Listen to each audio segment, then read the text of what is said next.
কয়েকদিন আগে আমার নতুন পেজটা নিয়ে একটা ভিডিও পোস্ট করছিলাম। ওই পোস্টে ওই কমেন্টে মানে ওই ভিডিওটার কমেন্ট বক্সে প্রতিনিয়ত একটাই কমেন্ট যে আসলে রতন ভাই এত সহজে 15 দিনে কেমনে আপনি এই ভিডিও ভাইরাল করলেন, কেমনে আপনি এতগুলো ফলোয়ার অর্জন করলেন। তো আসলে ওই কারণেই আজকে এই ভিডিওটা করা। কারণ বেশিরভাগ লোকই বছরকে বছর মাসকে মাস এমনও লোক আছে 1-1.5 বছর ধরে কাজ করতেছে, তাদের ফলোয়ার 200-300 ভিউ 50টা 10টা 20টা। তো তাদের জন্য আজকের এই ভিডিওটা করা যে আসলে কেন আপনাদের ভিডিওগুলো ভাইরাল হইতেছে না, কেন আপনাদের ফলোয়ার বাড়তেছে না, আর কেন আপনাদের ভিডিও ভাইরাল হয় না। একটা হলো সবচেয়ে বেশি কমন একটা প্রশ্ন থাকে লাইভ করলে এবং ভিডিও করলে।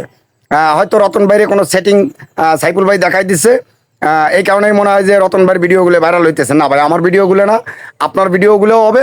অবশ্যই ভিডিওটা শুরু থেকে শেষ পর্যন্ত দেখবেন। আপনারা তো শুরু থেকে শেষ পর্যন্ত দেখেন না, 2-4 মিনিট দেখে 2-4 সেকেন্ড দেখে আপনারা বুঝে যান, আপনারা নিজেরাই বুঝে যান লাস্ট পর্যন্ত রতন ভাই কী করবে না। মানে এতই যদি বোঝেন তাহলে আর ভাইরাল হবে না, একটু কম বুঝতে হবে, নতুন অবস্থানে একটু কম বুঝতে হবে। যদি কম বোঝেন তাহলে ওখান থেকে কিছু করতে পারবেন। সেটা হলো যে আপনার ভিডিও ভাইরাল করার জন্য সবচেয়ে প্রধান যে কারণটা, প্রধান কারণটা হলো আপনার ফেসবুকে অ্যাক্টিভ থাকতে হবে। ফেসবুকে অ্যাক্টিভ থাকবেন। আর দ্বিতীয় কথা, আপনার কন্টেন্টটা, আপনার ভিডিওটা অবশ্যই ভালো মানের হইতে হবে। হুট করে একটা মন চাইলো সামনে আসলো, ওই ভিডিওটা নামাই এই মানে মাইরে দিলাম ভিডিও, মানুষে দেখবে না, তা দেখবে না ভাই। অবশ্যই আপনার সেই ভিডিওটা ট্রেন্ডিং টপিক হইতে হবে এবং মানে একদমই মানে ওই ভিডিওর ভিতরে কিছু শিক্ষণীয় কোনো কিছু থাকতে হবে। এবং শিক্ষণীয় কোনো কিছু না থাকলেও অবশ্যই হাসি রহস্যর কোনো কিছু থাকতে হবে। আর আরেকটা বিষয় সেটা হলো যে ওই আজকে একটা কালকে একটা এই ধরনের ভিডিও ছাড়লেও ভাই কাজ হবে না। আপনার একটা জিনিস নিয়ে কাজ করতে হবে, যে কোনো এক ধরনের ভিডিও নিয়ে কাজ করতে হবে, ঠিক আছে? তো আর দ্বিতীয় কথা হলো যে আপনারা মানুষের ভিডিও দেখবেন, কাদের ভিডিও দেখবেন, সবার ভিডিও আপনার দেখতে হবে না। আমি আর জায়গা থেকে বললাম, আপনি দেখবেন তাদের ভিডিওগুলোই, যাদের ভিডিও সারা মাত্র কমেন্টের বন্যা বয়ে যায়, তাদের ভিডিওগুলো দেখবেন, তাদের ভিডিওতে কমেন্ট করবেন এবং যারা কমেন্ট করছে তাদেরকে রিয়েক্ট দেবেন। দেখবেন ওখান থেকে আপনার মানে অনেক অনেক অ্যাক্টিভ ফলোয়ার পাবেন।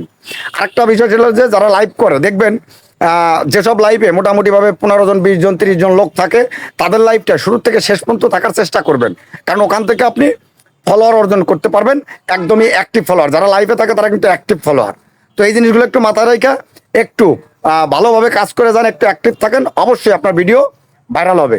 আর কিছু কাজ আছে, সেটা হলো যে আমার উস্তাদ যেটা বলে থাকে, সেটা হলো যে আমি ওইটাই বলবো, তার মানে সে যেভাবে বলে ওইভাবে কিন্তু আমরা কাজ করি।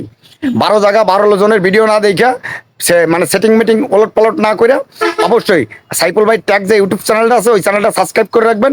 আপনার সব সময়ের জন্য ওই জায়গার থেকে নিত্য নতুন ভিডিও পাবেন এবং কেমনে ভিডিও ছাড়বেন, কেমনে ভাইরাল করতে পারবেন, অবশ্যই ওখান থেকে জানতে পারবেন, শিখতে পারবেন।